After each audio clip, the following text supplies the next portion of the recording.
देखिए एडीएचडी अगर full form देखें इसका कहते हैं कि attention deficit hyper active disorder. ये एक ऐसी ये चाइल्डहुड इशू है जिसको ये neuro developmental disorder neuro developmental हो गया कि इसका मोस्टली बायोलॉजिकल रीज़न है, न्यूरोबायोलॉजिकल, कि उसकी जो बच्चे की ये मोस्टली बच्चों में पाया जाता है। ये बच्चों की जो बनावट, ब्रेन की बनावट है, वो बचपन से ही उसमें प्रॉब्लम होती है, ठीक है? और इसका जेनेटिक और या हेरिटेबल है कॉज़। जीन्स का बहुत इंपॉर्टेंट रोल है इसमें, इसकी एडीएचडी होने में। तो इसमें ये यूजुअली पहले मैं बताऊं कि यूजुअली किस एज ग्रुप में होता है। यूजुअली ये डायग्नोज होता है बिफोर 12 इयर्स ऑफ एज, ठीक है? 3 साल के बच्चों से भी डायग्नोसिस हो सकता है, लेकिन यूजुअली 12 साल के बच्चों के 12 साल से पहले पहले होता है ये डायग्नोसिस। तो यूजुअली इसकी जो प्रिवलेंस है वो नॉर्मली 3 to 7% देखा गया थ्रू आउट वर्ल्ड। उसका मतलब हो गया कि अगर आपके पास 30 बच्चे क्लासरूम में हैं, टीचर के पास एक बच्चा उसमें एडीएचडी के सिम्टम्स होंगे उस बच्चे में। तो एडीएचडी अगर हम आसान लफ्जों में बताएं कि कैसे पता चलेगा पेरेंट को या टीचर को कि ये एडीएचडी, इस बच्चे में एडीएचडी की प्रॉब्लम है, वो है कि अगर बच्चे में इनअटेंशन की प्रॉब्लम्स हो। इनअटेंशन कैसे पता चलेगा कि बच्चा आमतौर या पेरेंट्स आमतौर या टीचर ऐसे कंप्लेन करेंगे कि बच्चा जी भूल जाता है, फॉरगेटफुलनेस, क्लासरूम में अटेंटिव नहीं है, लॉस्ट होता है, डे ड्रीमिंग जिसको हम कहते हैं, अपनी दुनिया में खोया होता है, या स्टडीज में पीछे जा रहा है। विद हायर क्लासेस स्टडीज में नहीं उतना ठीक तरह नहीं कर पा रहा है स्टडीज, या छोटी छोटी चीजें जो हैं स्कूल में जो बैग में होती हैं जैसे पेंसिल, रबर या अपनी कॉपीज, बुक्स, वो भूल जाता है अक्सर बेशतर। ये इनअटेंशन वाली प्रॉब्लम। या इम्पल्सिविटी हो सकती है बच्चे में। इम्पल्सिविटी हो गया कि इम्पेशंस, मतलब अपनी टर्न का वेट नहीं करना। अगर टीचर सवाल पूछे, जल्दी सवाल पूछने से पहले ही ब्लर्ट कर रहे आंसर, या क्यू हो, कहीं लाइन बनी हो, वेट नहीं, पेशेंस नहीं वेट करने की, जल्द मतलब उसमें वो कुछ ना कुछ डिसरप्टिव बिहेवियर दिखाएगा। या ये हाइपर एक्टिविटी, हाइपर एक्टिविटी में हो ये जो उसके सिम्टम्स होंगे वो होंगे क्या साइंस, वो होंगे कि एक जगह टिकता नहीं, एक जगह बैठता नहीं। टीचर्स भी रिपोर्ट करेंगे, पेरेंट्स भी रिपोर्ट करेंगे कि जैसे इसको मोटर लगा है, थकता ही नहीं, थकने का नाम ही नहीं, एनर्जी बहुत है इसमें, बहुत बातें करता है, डिसरप्टिव बिहेवियर है, क्लास में किसी को सताना, इसको सताना, दूसरे बच्चों को सताना, बहुत ही डिसरप्टिव बिहेवियर। या इतना हाइपर एक्टिव है, इतना फिजिकली एक्टिव है कि वो कभी उसको बहुत सारी इंजरीज हो जाती हैं खेल कूद में। तो ये कुछ मेन सिम्टम साइंस हैं जो एक बच्चे में होंगी, जो हमें दिखाती हैं कि इसमें एडीएचडी वाले फीचर्स हो सकते। देखिए ये एडीएचडी एक वाहिद इलनेस है, साइकेट्रिक इलनेस, जिसका अगर ट्रीटमेंट हम टाइमली करें, इसका प्रोग्नोसिस बहुत अच्छा है। तो पेरेंट्स को चाहिए कि जितना मतलब अगर किसी बच्चे में उनको लगे ऐसे इश्यूज हैं, तो जितना हो सके जल्दी एक मेंटल हेल्थ प्रोफेशनल को ये हेल्प लें। अगर ये प्रॉब्लम बढ़ती रही, अगर ये इनफैक्ट ये सिर्फ बचपन तक ही नहीं ये महदूद रहती है, बट अडल्टहुड में भी जा सकती है। और ये ऐसी प्रॉब्लम है कि इसकी वजह से सेकेंडरी प्रॉब्लम्स हो सकती है, कॉम्प्लिकेशंस हो सकती है। देखिए विद टाइम हर किसी, अगर आप देखें ना, विद टाइम साइकेट्रिक इलनेसेस में अवेयरनेस आ रही है।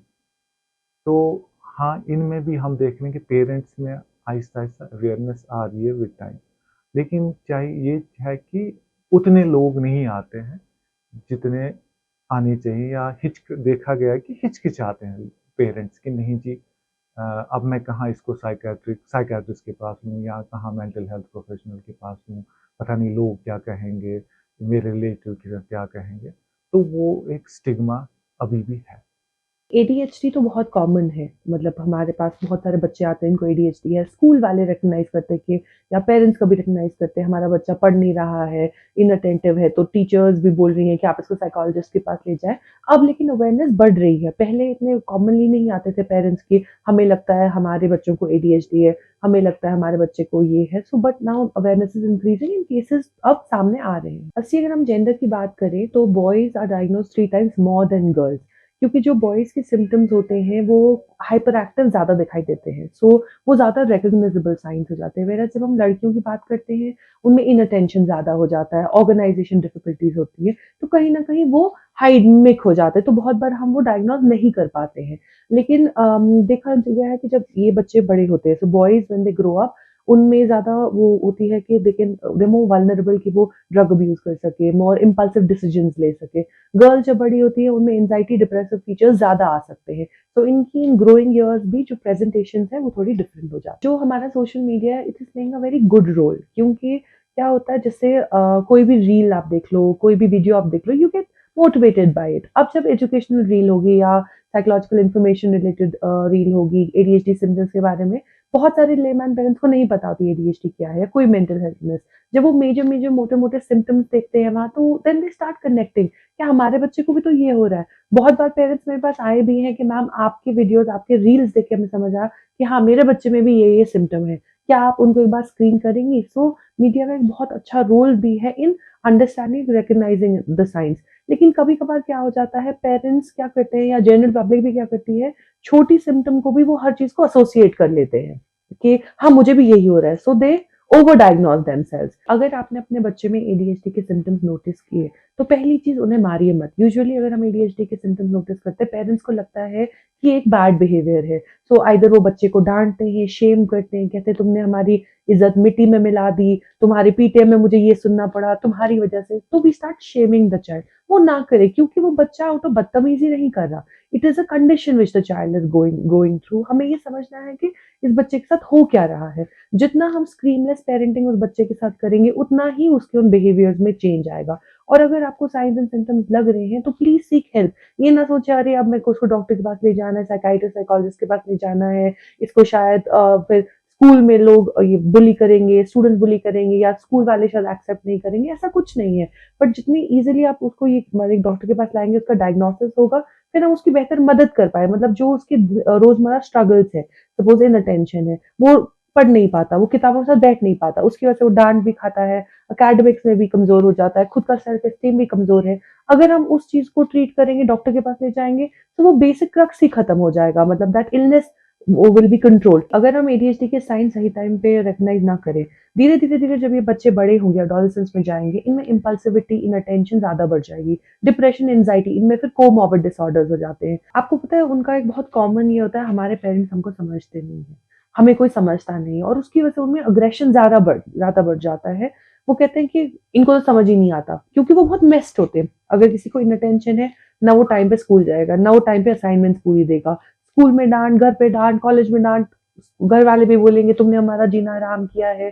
तो वो उस सब चीज़ों में से जो बच्चा है वो कोकून में चला जाता है। It is a condition which is very much prevalent. और जो हमारे बच्चे हैं जिनको एडीएचडी है या कोई भी दूसरा न्यूरो डेवलपमेंटल कंडीशन है, during Covid it got verse because वो कोकून में रहे, वो बंद रहे, एक ही कमरे में रहे, बाहर नहीं गए, तो उनको कभी चैनलाइज़ेशन ऑफ एनर्जी हुई ही नहीं।